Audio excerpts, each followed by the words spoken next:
Well, thanks for tuning into today's video. Got more really unsettled weather today, more heavy rain coming across the country. We're going to keep it unsettled for the next week, at least, probably the next week to 10 days, and maybe even beyond that. There's no sign of the Atlantic train breaking down anytime soon. We're going to have a look at all the charts in a moment to see what's going on. I think as we go through to next week, we've probably got to start thinking about some big wind storms maybe coming in through early next week. And as I say, we'll have a look at all the detail in a moment. Before I get on with it, though, we'll talk about the advertising. There's video ads on my page at GazWebViz.com. As you know by now, if you play the video ad, just hit play on the video player. You'll be supporting GazWebViz.com by doing that, and thanks so much for doing it. So we're going to start off with the 500 millibar height anomaly flow chart. So we've got the ECMWF over on the left of your screen, while the GFS is over on the right. 500 millibars, 18,000 feet, is an important area in the atmosphere because that's where we've got high pressure and low pressure developing, and really weather is as those areas of high pressure and low pressure, those movements of theirs are moved around by the jet stream running above. So what we're looking at here is a very, very strong jet stream coming across the Atlantic. That's indicated by the tightly packed lines here coming through the Atlantic into the British Isles and going on into Europe. Now the blue colours indicating below average temperature to 18,000 feet, and that extrapolates to low pressure. You see we've got low pressure really running from Newfoundland across the Atlantic with that strong jet stream into the British Isles and going on into Scandinavia as well.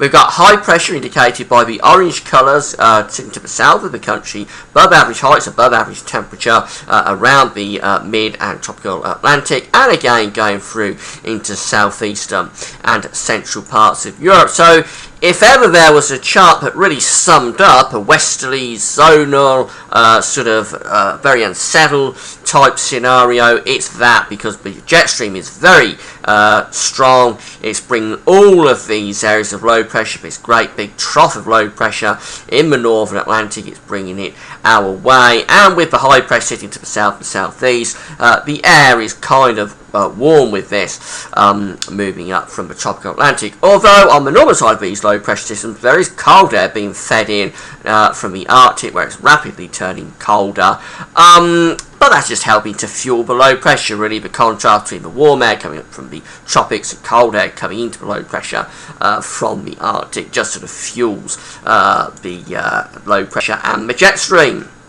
The GFS very quickly is a very similar idea. Again, very strong jet stream coming across the Atlantic and a really deep trough. The GFS wants to create a really deep trough there around just to the southwest of the country. Those deep blue colours indicating a very big trough of low pressure. But generally it's the same idea, a strong jet stream coming across the Atlantic, lots of low pressure in the northern Atlantic and around the British Isles, which will keep it very, very unsettled. Now the high pressure around the Azores is probably a little bit weaker, if anything, maybe putting back more towards the east coast of the United States, but basically it's the same sort of idea. We may be bringing some slightly cooler air down from the Arctic into those areas of low pressure as well than we do on the GFS, but generally it's a very similar sort of idea, and both charts are indicating a really unsettled excuse me, week to 10 days coming up. So let's just have a look at the GFS temperature ensemble. I've been showing this quite a lot over recent days. The red line here is where we should be at this time of the year. All members of the red line are all members of the ensemble, I should say, are well above the red line. It's warm at 850 HPA. That's in the upper atmosphere, but it's warm down on the surface as well. And we're going to keep it above average generally for the next few days. But as we get through to the weekend, 26th, 27th of October, you're going to find the temperatures cooling off a little bit, going back more towards average. So we're losing that sort of balmy tropical feed of air that's been wafting up across the country for the last few days. We'll lose that and replace it with more of a maritime or polar maritime type influence within the areas of low pressure. So just seeing the temperatures dropping back nearer to average, but certainly not cold. Remember, we're going to stay nearer to average really for the rest of October and into the start of November as well. No sign of anything significantly cold coming up, but probably no sign of anything getting as warm as it has been in recent days. Nevertheless, the temperature anomalies for the next week, Tuesday the 22nd to Tuesday 29th of October, showing we're above average pretty much across the whole of Europe. Now, you remember at times through last winter, virtually all of this map was blue, in those blue colours with temperatures below average. Well, at the moment, we're completely the opposite. It's about all of Europe and into western parts of Russia and into Scandinavia, where it has been quite cold over the last couple of weeks. It's actually looking like being a very warm week. But you've got to go right up to Iceland and to Lapland to find anything close to or below, close to average or below average. Generally, it's a very warm scene across the whole of Europe. British Isles included, we've got temperature anomalies somewhere between around 0 to 4 degrees above average. Precipitation anomaly as well. The red colours here to the south with Mediterranean into southeast Europe indicate an area of high pressure, but most of Europe is going to be quite wet over the coming week, particularly for Spain and Portugal, where we're up to 300 or 400% of average across parts of Portugal and western Spain. Also, though, the British Isles is going to be really wet as well. Certainly western parts going to get above average rainfall there, anything up to around 150 to 200% of the average. And even in the east, where of course it's always drier in a west-east flow, we're going to be seeing rainfall precipitation coming out close to or above average. So a wet and mild week coming up.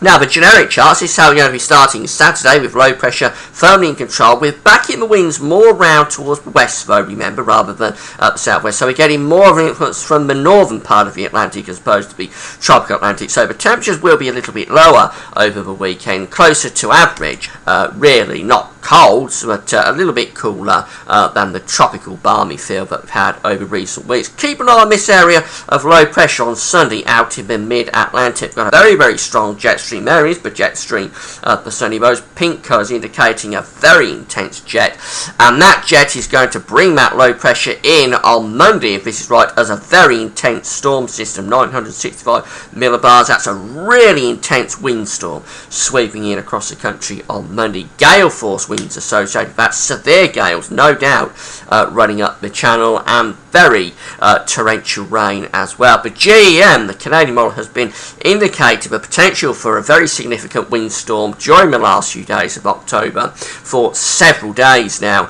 and it looks as though the GFS is climbing on board. So Sunday night into Monday could be very, very stormy if the GFS is right. Then that low pressure clears away, and we sort of bring in this cooler, fresher northwesterly wind, bringing in lots of showers. And then really, but we're looking at the next area of low pressure to run through the middle of next week, taking more wet and windy weather across the country. That's how we go into the 1st of November, Friday the 1st of November, with low pressure still really dominating. And yeah, winds are from the west or the southwest, so it's not going to be cold. It will still be very unsettled. The ECMWF thankfully doesn't yet bring in that windstorm early next week. This is how we're going to Sunday, very much same as the GFS with this flat westerly flow. The jet stream isn't quite as strong, I don't think, on the ECMWF. That's the low pressure that the GFS wants to develop into that windstorm. What does the ECMWF do? It just runs it through as a normal area of low pressure on Monday. It doesn't wind it up into a really intense feature like the GFS does. But of course, that could be wrong. It could be that GFS has got this right, and we are going to get some sort of windstorm early next week. Let's go through to the middle of next week. The low pressure moves through in Scandinavia with back winds round to the northwest. That will be cool. It could turn showers wintry over Scotland with that. But then the next area of low pressure in the middle of next week starts developing in the Atlantic, and that sweeps through, and that comes through as quite a significant feature on Thursday, the 31st of October, Halloween. That would give us a gale force below, and there'd be heavy rain sweeping across the country with that. And we end up still very unsettled. The westerly train showing no sign of stopping. This next area of low pressure up at the coast of Newfoundland will be winding up very quickly and bringing more heavy rain and gales for the weekend of the 2nd and the 3rd of November. Here's the GEM for the start of next week. This is for Tuesday the 29th of October. Again, very intense windstorm being signalled there. So for GEM, still going for this idea of a big storm and strong to gale force or severe gale force winds early next week. But GFS is starting to agree with this, so we've got to keep an eye on next week for potential of major wind That's how we're going to Tuesday, the 29th. Anyway, the low pressure just off the east coast of East Anglia, bring down this north to northwesterly gale or severe gale across many central eastern parts of the country. That low pressure then moves off into Scandinavia, and we go through to the end of October, bringing another area of low pressure in across the country. Not quite the severe gale that we have early in the week, but certainly wet and windy and very unsettled. And we end up on Friday the 1st November with that low pressure right over the top of the country, keeping it very unsettled. Windy, there'll be gale force winds again running around the northern and western side of that low pressure, and overall it will be pretty dodgy sort of weather, and this is how we're going over the next few weeks. I think the next few days, anyway, next week to 10 days, couple of weeks. There's no sign of the train of low pressure, the low pressure train being halted. Low pressure very much in the ascendant sea of the Atlantic, driving the pattern, and we have got to start thinking about significant windstorm early next week, sometime from Sunday to Tuesday. The detail is going to be changing, and we've got to wait to see whether the ECMWF comes in line with this. But there is potential, I think, for a really big blow early next week, and I'll be keeping you posted on it. Otherwise, it's a really unsettled couple of weeks coming up. Lots of heavy rain. No doubt by the end of this 10-day to 2-week period, there will be some flooding because already the rivers are rising very rapidly. There's many more millimetres or inches of rain being signalled by these models, particularly for the west. So very wet, windy, stormy. The only plus side is that temperatures aren't going to be cold, though they will be cooling off compared to the tropical sort of very warm temperatures that we had in recent days. But very unsettled. That's it for now. It's a 5-day forecast tomorrow, so come back for that. That's all for now. Thanks for watching.